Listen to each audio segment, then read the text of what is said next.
Fresh college ये class रहेगा आप लोगों का मेडिकल एथिक्स को लेकर के है। और देखिए मेडिकल एथिक्स नॉर्मली देखा जाए तो हमारे लिए बहुत जरूरी है क्योंकि हम लोग मेडिकल सेक्टर से बिलोंग करते हैं।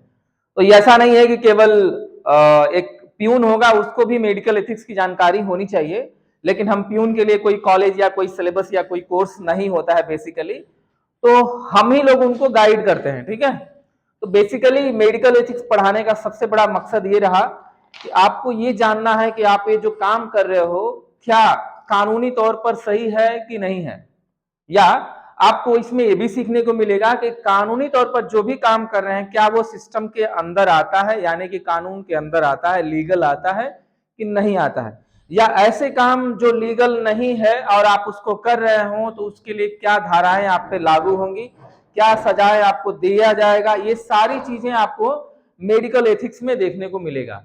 इसके अलावा मेडिकल एथिक्स आपको ये भी बताएगा कि इसमें जो है ऐसे क्या कंडीशंस होंगे जिसमें आपका बिहेवियर बहुत अच्छा होना चाहिए, ऐसे क्या कंडीशंस होंगे मरीज के साथ हैंडल करने के लिए कि लीगली तौर पर उसके राइट्स को आप समाप्त ना करें।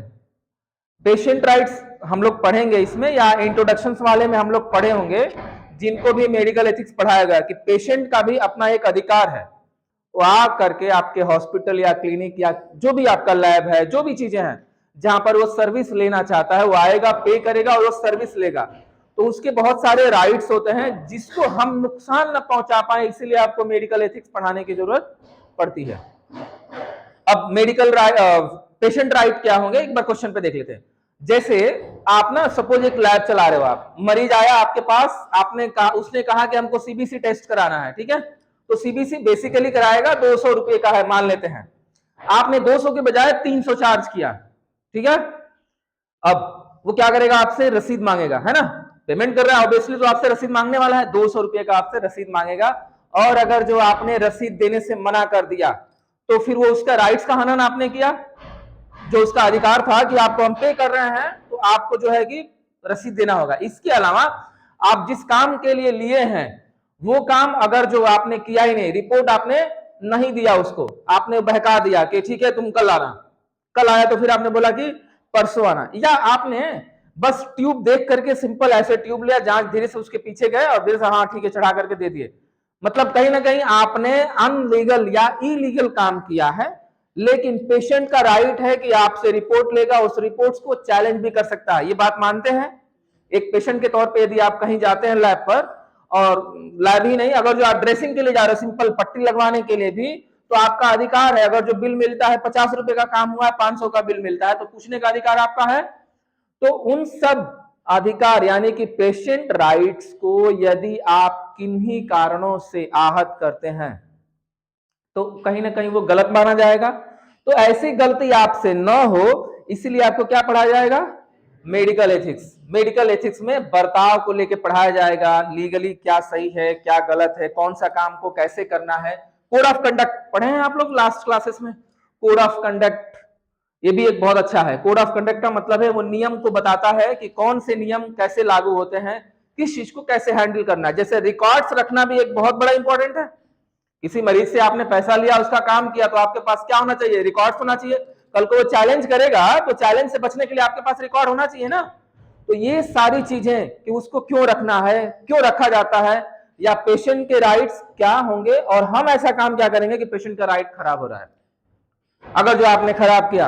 एक एग्जांपल लेते हैं जो ओटी वाले होंगे, और ट्रांसप्लांटेशन का एक टॉपिक है, ह्यूमन के ऑर्गन को ट्रांसप्लांटेशन, उसमें एक नियम है 1995 या 1996, ये एक्ट ना ह्यूमन ट्रांसप्लांटेशन को बढ़ावा देता है। तो आपने सुना होगा कि लोगों की किडनी अंग बहुत सारे बेचे जाते हैं, ब्लैक मार्केटिंग किए जाते हैं अच्छे पैसे कमाने के लिए। तो वो कहीं ना कहीं उसमें भी नियंत्रण यानी कि उसको कंट्रोल कैसे किया जाता है। तो बेसिकली शुरुआत कहां से होगा, डॉक्टर ही करेगा भाई, इस काम को करने वाला सर्जन ही तो कर सकता है या मेडिकल सेक्टर वाले। तो इसलिए ये पढ़ाया जाता है, ये मेडिकल एथिक्स उनको पढ़ा दिया जाता है कि आप एटलीस्ट समझ लो कि क्या समाज में सही है और क्या गलत है, इसलिए मेडिकल एथिक्स को लाया गया। ठीक है, अब चैप्टर वाइज चलते हैं एक एक करके, और ये कंबाइंड क्लास चलेगा आपका, 1.5 घंटे का रहेगा क्लास। ठीक है, चलिए बात करते हैं 1 to 1। देखिए कोई भी रूल्स या कोई भी चीज बनता है, जैसे आपने कोई अच्छी कॉपी बनाई है तो एक कवर पेज बनाया होगा बाहर वाला, उसमें एक इंडेक्स होगा, तो हर एक चीज हमने लिखा होगा उसमें line to line.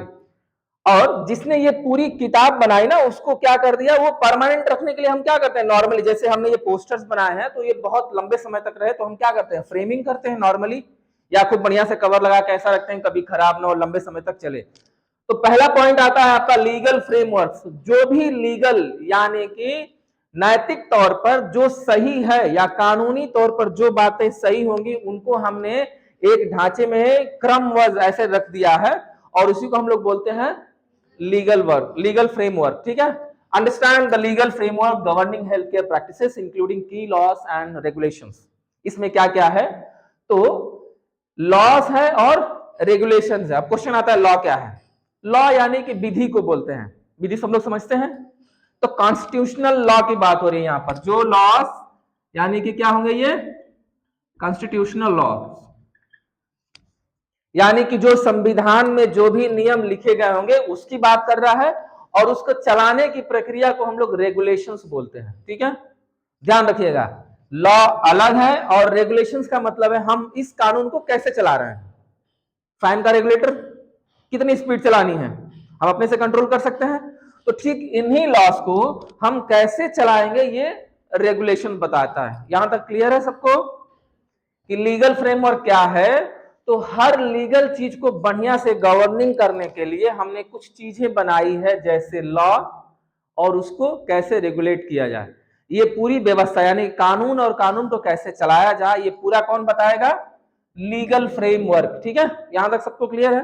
Legal framework simple समझ लीजिए कि संविधान में जो भी नियम और कानून बने हैं उनको कैसे चलाना है, उस पूरी व्यवस्था को ही हम लोग क्या बोलते हैं, लीगल फ्रेमवर्क बोलते हैं। ठीक है, यहां तक क्लियर है, बहुत इजीली से समझ सकते हैं कि understand the legal framework governing health care practices. अच्छा, अब क्या है इसमें हेल्थ केयर लिखा हुआ है, यानी कि बेसिकली ऐसे रूल्स जो हेल्थ केयर सेक्टर्स में आएंगे। मतलब ये सारा रूल्स तो नहीं बताया है ना, लेकिन कॉन्स्टिट्यूशन में जितने भी विधि बनाए गए हैं उसमें से जो हेल्थ से रिलेटेड चीजें होंगी, जैसे प्रेग्नेंट वुमेन है, नॉर्मल डिलीवरी उसका राइट्स है, उस औरत को नॉर्मल डिलीवरी कराने का बिल्कुल राइट्स है। आप डायरेक्ट जाके ये नहीं बोलोगे कि हम ऑपरेशन करके ही मतलब डिलीवरी करा पाएंगे, नहीं, उस औरत का वो पूरा परमिशन होना चाहिए सिजेरियन के लिए। सिजेरियन मतलब वो जो सिजेरियन करते हैं बच्चा चीर के पैदा करने वाली बात है, तो उसका राइट्स है। अभी ये लिखा होगा हमारे पास, आगे हम लोग पढ़ेंगे, पूरा रूल्स नहीं पढ़ेंगे, बस हमको आइडिया पढ़ना है कि भाई क्या करना सही है और क्या करना गलत है। इन्हीं चीजों को हमको बस पढ़ना है इस पूरे मेडिकल एथिक्स में। तो लॉ ये होगा कि जैसे नॉर्मल डिलीवरी या डिलीवरी के केस में जब बच्चे की जांच होती है, अल्ट्रासाउंड सोनोग्राफी होता है, तो उसमें मेल और फीमेल का डिफरेंशिएशन नहीं कर सकते हैं। क्या करने के लिए दिया गया है, क्या बिल्कुल नहीं, लिंग पात कराना, जांच कराना कानूनी तौर पर क्या है, इलीगल है, अपराध है ना।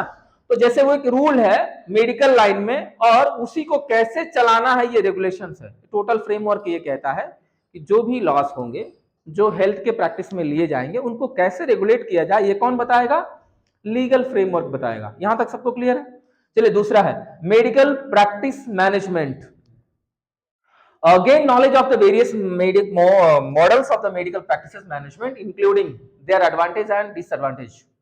मेडिकल प्रैक्टिस मैनेजमेंट, ओके, तो मेडिकल प्रैक्टिस कौन करते हैं, हम सब, जितने लोग भी मेडिकल में जुड़े हुए हैं हम सब लोग क्या करते हैं, मेडिकल प्रैक्टिस कर रहे हैं। आप केवल किसी का ना घाव ऐसे पोंछ दीजिए तो ये भी क्या है, एक मेडिकल प्रैक्टिस है। एक सर्जन आके इसको पूरा बढ़िया से ऑपरेशन कर रहा है तो वो भी क्या है, मेडिकल प्रैक्टिस है।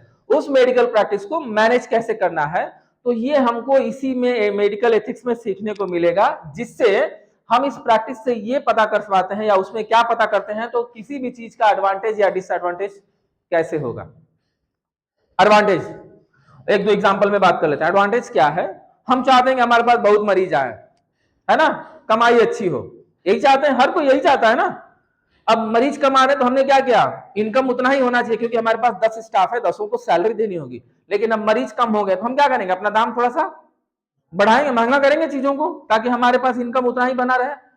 लेकिन अब एडवांटेज हमारा क्या है कि हमने उनका फायदा उठाया। अब उस वही मरीज जिनसे हम महंगा लिए किसी दूसरे हॉस्पिटल में चला गया, उसको वही चीज सस्ते में मिल रही है ना। तो कहीं ना कहीं ये डिसएडवांटेज भी है एक तरह से हमारे लिए।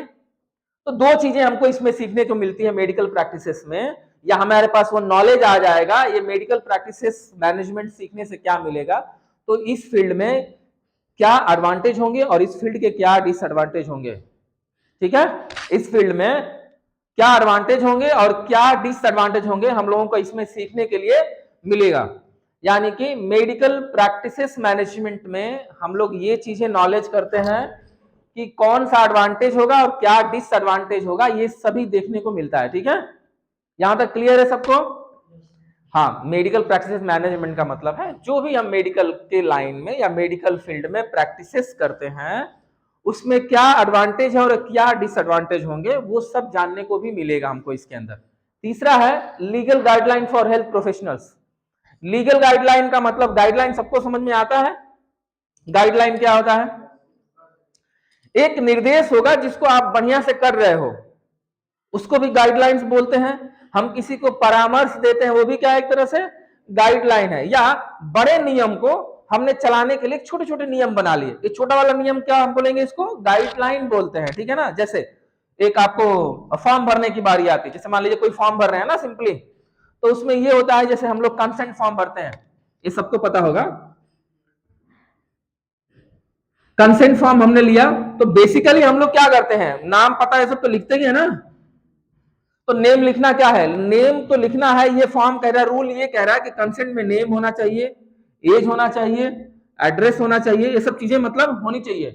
तो लिखा होता है ब्रैकेट में ना कि ब्लॉक लेटर में होना चाहिए, मतलब सारे कैपिटल्स में होना चाहिए। ये गाइडलाइन है, मतलब फॉर्म भरने के नीचे निर्देश दिए होते हैं। आप जब पढ़ेंगे ना कोई फॉर्म तो नीचे दिया होता है कि मतलब जब आप नाम भरेंगे तो सारे के सारे हाँ कैपिटल लेटर्स में, ब्लॉक लेटर में भरेंगे। इसके पीछे क्या, ये गाइडलाइन है। जब ब्लॉक लेटर हम लिख रहे हैं ना, इसके पीछे क्या है कि बड़ा नियम तो ये था कि भाई नाम एज ये सब होना चाहिए कंसेंट फॉर्म पे, लेकिन उसके नीचे एक गाइडलाइन भी है कि भाई जब नाम आप लिखोगे तो कैपिटल लेटर में लिख लेना, एज लिखोगे तो 19 ईयर्स डालने के बाद मेल या फीमेल डाल देना आप। ये गाइडलाइन है कि किस चीज को कैसे भरा जाना चाहिए। तो वैसे ही लीगल गाइडलाइन भी बनी रहेगी हेल्थ प्रोफेशनल्स के लिए, जो क्या बताती हैं, identify and differentiate between the different sources of law such as statute, regulation and case laws. चलिए अब इस पे बात करते हैं कि गाइडलाइन कहां से आएगा, ये गाइडलाइन बनती कहां से है। तो एक तो स्टैच्यू से बनेंगे। स्टैच्यूज का मतलब होता है सारे नियम और कानून, जितने भी लॉस हैं उसी को हम लोग क्या बोलते हैं, स्टैच्यू बोलते हैं। स्टैच्यू क्यों बोलते हैं, क्योंकि वो केवल स्टैच्यू और नियम में थोड़ा सा फर्क है, समझ लेते हैं। जो कॉन्स्टिट्यूशन में जितने भी लॉ लिखे हैं ये सबके लिए लागू होते हैं। ठीक है, मतलब चाहे आप किसी भी फील्ड के हो, अगर जो आप सिटीजन ऑफ इंडिया हो तो आप पे ये लागू होता है। आप अगर जो इंडिया में हैं, इंडिया का सिटीजनशिप लिए हैं या इंडिया में सरवाइव कर रहे हैं, तो आप पे ये कॉन्स्टिट्यूशन लॉ लागू हो जाता है।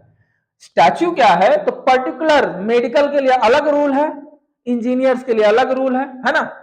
तो जो हमारे लिए रूल्स बने होंगे, यानी कि हेल्थ प्रोफेशनल्स के लिए जो भी रूल्स बने होंगे उनको हम लोग क्या बोलते हैं, स्टैच्यूज बोलते हैं। दूसरा क्या है, रेगुलेशंस, इसको कैसे चलाया जाए रेगुलेशन। इसके अलावा और कहां से बनते हैं, केस लॉ से बनते हैं। केस लॉ का मतलब कोई केस खराब हो गई है, उस पर स्टडी हुआ, उस पर जांच हुई, तो उस जांच से ये आया कि काश अगर जो हमने ये काम ऐसे नहीं किया होता तो इतना बड़ा बवाल नहीं होता। जैसे कोई मरीज आ गया, मर गया, पता लगा वेंटिलेटर्स के गलती से हुआ है या किसी एक स्टाफ के गलती से मरीज मर गया है, तो उसके लिए केस होता होगा, लफड़ा होता होगा, बहुत सारी चीजें होती होंगी। लास्ट में एक कमेटी बनती होगी, कमेटी उसकी जांच करती होगी कि असल में इस मैटर में क्या हुआ था। जब वो जांच करेगी तो एक केस स्टडी करके आपको देगी, तो केस के ऊपर जो भी लॉ लगेंगे, मतलब वो रूल्स लगाएगा कि भाई देखे होंगे आप समय से समय पर ना रूल्स बदलते रहते हैं केस के हिसाब से। तो वैसे केसेस जो किसी वजह से इंसिडेंट या एक्सीडेंट बड़े लेवल पे हो जाए तो उसको सुधार या आगे से वैसा न हो,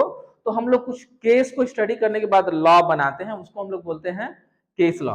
तो बेसिकली हमको गाइडलाइन, लीगल जो गाइडलाइन बनती है हेल्थ प्रोफेशनल्स के लिए, वो 3 जगहों से बनेगी। एक कहां से बनेगी, स्टैच्यू से, दूसरी रेगुलेशन से, और तीसरा क्या है, केस लॉ से। तो ध्यान रहेगा कि ये गाइडलाइन कहां से बनती है, तो 3 तरीके से बनती है। ये क्यों बनती है क्योंकि हम आइडेंटिफाई कर सकें या फर्क डाल सकें दो चीजों के बीच में। जो परेशानी हुई है, यहां पर सोर्सेस का मतलब है जो परेशानी हो रही है या जो परेशानी अराइज हो गई है, जो सामने आ गई है इतनी बड़ी, उसको कैसे फर्क डाला जाए, उसमें सही और गलत कैसे दिशा किया जाए, तो उसके लिए गाइडलाइन बनी होगी। बनती कहां से? स्टैच्यू, रेगुलेशंस और केस लॉ से। रेगुलेशन एंड प्रोफेशनल लायबिलिटी, किसी भी नियम को कैसे रेगुलेट करेंगे, और प्रोफेशनल लायबिलिटीज का मतलब है हमारी भी अपनी कुछ जिम्मेदारियां होंगी, उनको बताता है ये। Analyse and regulate the landscape governing health care practices and identify the relevant compliances requirement. Employment practices का मतलब है जो भी कर्मचारी होंगे उनके लिए भी एथिक्स बने हुए हैं, है ना। एक सीनियर होगा, उससे भी एक टॉप मोस्ट सीनियर होगा, एक सुपर मोस्ट सीनियर होगा, जूनियर, सब जूनियर और एकदम जूनियर, है ना। ऐसे होते हैं ना सारे एम्प्लॉयज के, सारे सबके सबके अलग अलग हक होंगे, सबके अलग अलग पॉलिसीज होंगे, सबके ऊपर अलग रूल्स लागू होंगे, सबके अलग अलग अधिकार होंगे। कभी ऐसा ना हो कि एक बड़ा सीनियर सर्जन है, वो किसी भी ओटी टेक्नीशियन को थप्पड़ मार रहा है। सुना है आप लोगों ने ऐसे एक्सीडेंट्स कि ऑपरेशन के दौरान डॉक्टर को गुस्सा आ गया तो उसने स्टाफ को एक झापड़ मार दिया? सुना होगा आपने, नहीं सुना होगा तो ऐसा होता है, नेचुरली होता है, ये कर देते हैं वो, फ्रस्ट्रेशन में आकर के मार देते हैं, ऐसे रंगे खून से सना हुआ ग्लोव से ही खींच के मार। जैसे मान लीजिए उन्होंने सीजर मांगा, आपने कुछ और दे दिया अचानक से, है ना। तो एक तो कॉम्प्लिकेशंस है ना कि वो बहुत बड़ा ऑपरेशन कर रहा है, या बहुत लोग एरोगेंट ही होते हैं, वो मतलब एक्चुअली वो प्रोफेशन में एरोगेंट नहीं होना चाहिए, तो बहुत लोग एरोगेंट होते हैं, वो चीजों को, घर की चीजों को ला करके अपने दिमाग में रखते हैं और घर का गुस्सा यहाँ निकाल देते हैं, या ऐसा लगता है कि मैं सबसे सीनियर मोस्ट हूँ तो मैं जो कह रहा हूँ वही सही है। ऐसी चीजें आती है तो कभी कभी ऐसा स्लैप कर देते हैं सब। तो उसके लिए भी, एम्प्लॉयमेंट प्रैक्टिसेस के लिए भी हमें दिया गया रूल्स कि understand employment loss and regulations relevant health care settings including hiring practices, termination, discriminations and workplace safety. तो ऐसी चीजें उनके साथ कोई गलत ना हो जाए, या उनके ऊपर जो भी चीजें मतलब ये कह लिया जाए कि उनको प्रताड़ना दिया जा रहा है या ऐसा कुछ किया जा रहा है, तो इन सभी चीजों के लिए भी हम लोग एम्प्लॉयमेंट प्रैक्टिसेस के लिए भी रूल्स यहाँ पर बने हैं मेडिकल एथिक्स में। अब जैसे मैंने बताया ना कि अंडरस्टैंड एम्प्लॉयमेंट लॉस, यानी कि एक एम्प्लॉयमेंट के लॉस क्या होंगे, हमको ये भी मेडिकल एथिक्स बताता है, यानी कि हर एक कर्मचारी के अधिकार क्या क्या है, या नियम क्या क्या है, विधि क्या क्या, ये सब मिलेगा, उनको कैसे चलाया जाए। इसके अलावा हेल्थ केयर सेटिंग्स में जैसे किसी इंप्लॉय को कैसे हायर किया जाए, हायरिंग का मतलब होता है कैसे नौकरी पर रखा जाए, उनको नौकरी से कैसे निकाला जाना चाहिए। डिस्क्रिमिनेशन, डिस्क्रिमिनेशन का मतलब है जाति भेद, रंग, इन सब चीजों से जो उनको प्रताड़ना दी जाती है, ऐसा ना हो, इन सबको बचाने के लिए या वर्क प्लेस सेफ्टी को बनाए रखने के लिए भी हम लोग एम्प्लॉयमेंट प्रैक्टिसेस के लिए तहत यहाँ पर नियम बना रखे हैं। यानी कि ये सब मेडिकल एथिक्स में आप लोगों को मिलेगा कि एम्प्लॉयमेंट प्रैक्टिसेस के लिए भी हमारे पास इसमें नियम होंगे, एथिक्स होंगे। जैसे एम्प्लॉय को कैसे रखा जाए, किसको रखा जाए, है ना। जैसे मान लीजिए किसी को ओटी में रखना है तो जाहिर सी बात है ओटी टेक्नीशियन होना चाहिए, या एनएम या तो जीएनएम होना चाहिए जो असिस्ट कराए, है ना, जिसको नॉलेज हो। लैब में किसको रखना चाहिए? एमएलटीज को रखा जाना चाहिए, है कि नहीं। एमबीबीएस डॉक्टर अगर जो एमएस है तो ही सर्जरी करेगा, एमडी है तो फिजिशियन का काम करेगा, ये सब नियम है ना। तो कोई भी एक दूसरे के एम्प्लॉइज होता है कभी कभी, जैसे बड़े लोग, जैसे मान लेते हैं हमारे पास रिलायंस का बहुत बड़े हॉस्पिटल्स चलते हैं, ग्रुप्स, रिलायंस ग्रुप्स के, तो एक्चुअली देखा जाए तो मालिक कौन होंगे? अंबानी। उनको मेडिकल का यम नहीं पता है, नहीं पता है ना, लेकिन वो बड़े से बड़े सर्जन या बड़े से बड़े हाईली क्वालिफाइड डॉक्टर्स को अपने पास रखा हुआ है। ठीक है, क्यों रखा है? प्रैक्टिस कराने के लिए, हॉस्पिटल चलाने के लिए बेसिकली। लेकिन अब आप शोषण नहीं कर सकते हो कि अब सोचिए जो व्यक्ति या जो डॉक्टर उस रिलायंस वाले हॉस्पिटल में गलती करके अगर जो निकाला जाता है, तो क्या छोटे हॉस्पिटल उसको रखेंगे? डर के मारे नहीं रखेंगे। क्यों नहीं रखेंगे? कि जब तुम वहां पर वो नहीं रखा तो हमने रखा, तो कहीं वो हमारे शेयर होल्डर्स ना खरीद लें, तो कहीं ना कहीं उसके साथ शोषण हो जाएगा। वो कहीं और हॉस्पिटल में जॉब करने जाएगा, नहीं मिलेगा, शायद वो अपना भी डाले, अपना भी डालेगा तो उतना बड़ा आदमी के सामने छोटा आदमी टिक पाएगा। लेकिन उनके राइट्स को बचाने के लिए ये एम्प्लॉयमेंट प्रैक्टिसेस के राइट्स लाए गए, ये नियम लाए गए हैं। यानी कि मेडिकल एथिक्स अगर जो जानता होगा बंदा तो अपने लिए वो फाइट करेगा। ठीक है,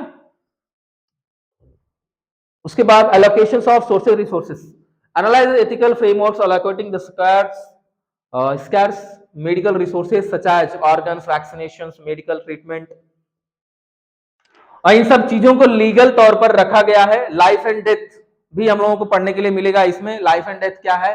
तो किसी व्यक्ति का जीवन बचाना या कोई व्यक्ति अब बच ही नहीं सकता, उस पर डिसीजन लेना है कि ये बचेगा नहीं, इस पर डिसीजन लिया जाए। डेथ के लिए लोग मांगते हैं ना, अपने लिए विल्स मांगते हैं कि हमको मरने के लिए भी, मतलब मरने के बाद उनको ये ना कहा जाए कि वो आत्महत्या कर लिए, तो उसके लिए भी विल्स मांगे जाते हैं, गवर्नमेंट देती है। इसमें दिया होगा examine the legal and ethical issues surrounding end of life care including advance directions euthanasia and physician assistant suicide. Euthanasia का मतलब वही है कि आप ना कोर्ट से मांगते हो परमिशन कि मुझे ना मरने के लिए इजाजत दिया जाए, ठीक है। ऐसे मेडिकल कंडीशंस हो जाएंगे जिसमें पूरी बॉडी पैरालाइज है, बस आप बोल रहे हो, सुन रहे हो, तो आदमी जी करके क्या करेगा, हो सकता है साल भर से जी रहा। वो एक ऋतिक रोशन की एक बहुत पहले की मूवी है जिसमें उसके वो सर्कस का वो होता है, मास्टर होता है, और वो पूरी बॉडी पैरालाइज होती है, तो गवर्नमेंट से, कोर्ट से मांग करता है कि मुझे मरने के लिए, मतलब अगर जो ऐसे मर जाएगा ना जहर खा के, तो उसको सुसाइड किया जाएगा, सुसाइड माना जाएगा, और सुसाइड पे कोई रूल्स लागू नहीं होते। अगर जो आपने कोई इंश्योरेंस भी ले रखा है तो कोई काम नहीं करेगा, लेकिन गवर्नमेंट यदि परमिट करती है तो उसको माना जाएगा कि आपकी जरूरत ही, आप मर रहे हो, ठीक है बेसिकली। तो ये सब हम लोगों को देखने के लिए मिलेगा। लास्ट में हम लोग पढ़ेंगे code of ethics. Code of ethics का मतलब होंगे कि ऐसे क्या क्या नियम बने हैं जो आपके राइट्स को बचाएगा और बिहेव भी अच्छा सिखाएगा।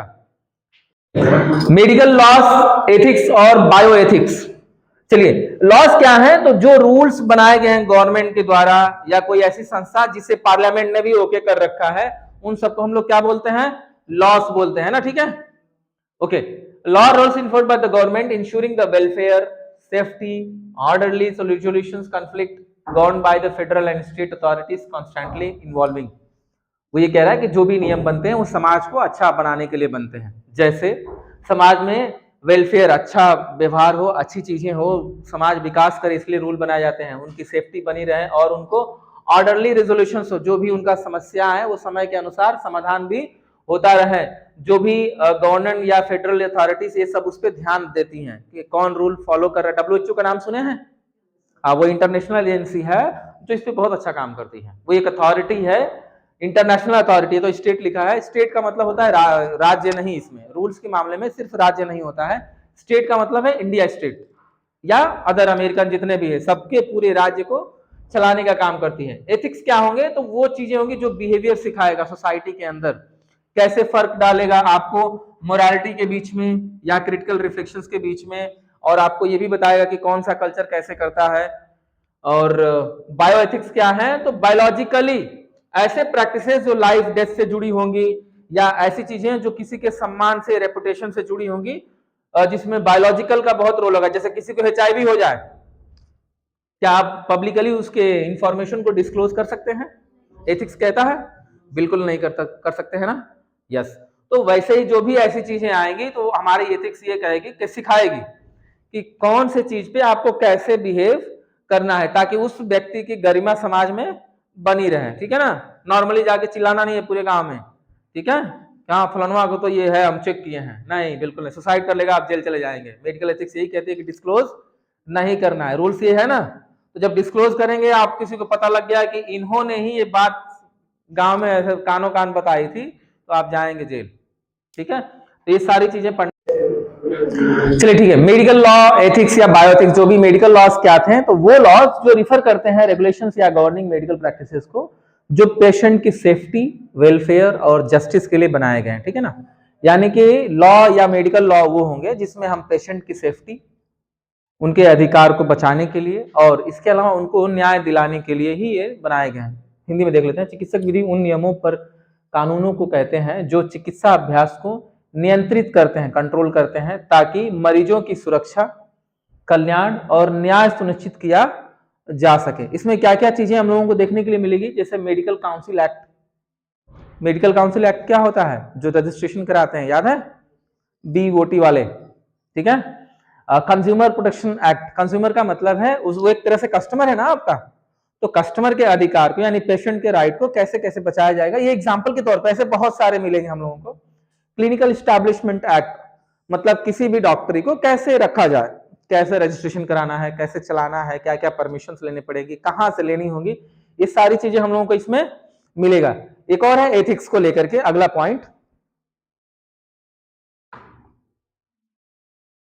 एथिक्स क्या बताता है? मोरल प्रिंसिपल गाइडलाइन है जो राइट और रॉन्ग के बीच में बिहेवियर को लेकर के बताता है हेल्थ केयर में। यानी कि नैतिकता वे नैतिक सिद्धांत हैं जो स्वास्थ्य सेवा पेशेवरों से सही और गलत आचरण को निर्देशित करता है। चीजें क्लियर हो रही हैं? अब तो क्लियर हो जानी चाहिए कि एथिक्स क्या बताता है, कि सही और गलत में फर्क बताता है। क्या बिहेवियर को लेकर बात हो रही है ना। जैसे based on the moral values, moral value का मतलब है किसी चीज की कितनी कीमत दिया जाए। वेरियस एंड कल्चर, हो सकता है इंडिया, नॉर्थ इंडिया में अलग थोड़ा सा किसी चीजों पे हो, बुरखा होता है ना, डॉक्टर के पास आप गए, डायरेक्ट बोला कि चलो बुरखा उठा के दिखाओ, नहीं, ये कल्चर है ना। कल्चर को भी ध्यान देना है कि सही क्या है गलत क्या है। उसके लिए आप लेडीज डॉक्टर रख लीजिए, वो देखेगी, है ना, इस चीजें है ना। तो ये चीजें हैं। बाकी गाइड्स, प्रोफेशनल्स कंडक्ट अच्छा से काम हो उसके लिए गाइड्स भी हम लोग ये बताते हैं। एथिक्स यही बताता है। एथिक्स क्या क्या बताता है? तो ये सिद्धांत बताता है किसके? स्वास्थ्य सेवा पेशेवरों को सही और गलत आचरण को बताता है, ये कि सही क्या है और गलत क्या, बिहेवियर को लेके। बायोएथिक्स क्या है? तो बायोएथिक्स क्या होती है? तो जैव नैतिकता, चिकित्सा और जैविक अनुसंधान से जुड़े नैतिक मुद्दों का अध्ययन करना होता है। यानी कि ऐसे चीजें जो किसी के बायोलॉजिकल यानी लाइफ और डेथ से जुड़ी हुई है, उन सब चीजों पे आपको ज्ञान देने का काम करता है कौन? बायोएथिक्स। ठीक है। अगला है लीगल फ्रेमवर्क्स, जो हम लोग शुरू में पढ़े थे। ओके, लीगल फ्रेमवर्क क्या है? तो कानूनी ढांचा वे नियम और कानून है जो स्वास्थ्य सेवाओं में नियंत्रित करने का काम करते हैं। ठीक है ना। सिंपल है, जो इंग्लिश में है वही हिंदी में है ताकि आपको इजी से समझ आ जाए बस। ठीक है। एग्जाम्पल में इसमें क्या क्या आते हैं लीगल फ्रेमवर्क में? जैसे सेंट्रल और स्टेट लॉ दोनों आते हैं, हॉस्पिटल्स के रूल्स, मेडिकल काउंसिल सारे आते हैं। ऐसे बहुत सारे होंगे। एग्जाम्पल दे रहा है कि मतलब केवल इतना ही नहीं है, इसके नीचे और भी हैं, बस 2-3 दे रहा है ताकि आप समझो कि ये क्या कहना चाह रहा है पॉइंट। चलिए, मेडिकल प्रैक्टिस मैनेजमेंट, चिकित्सा अभ्यास प्रबंधन, यह विभिन्न मॉडलों द्वारा चिकित्सक सेवाओं का कुशल प्रबंधन है। मतलब solo practice, group practice, hospital based practice, अलग अलग चीजों के लिए, सबके लिए। मतलब सोलो का मतलब सारे की बात हो रही है। मेडिकल प्रैक्टिसेस जो भी करते हैं, सोलो का मतलब है एक इंडिविजुअल, वन, ये एक से ज्यादा, मोर देन वन। ठीक है। और ये क्या है? ग्रुप्स में हो गया, ये बहुत सारे groups, more than one group.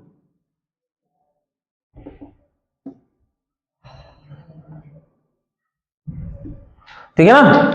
चीजों को बस समझ लीजिए।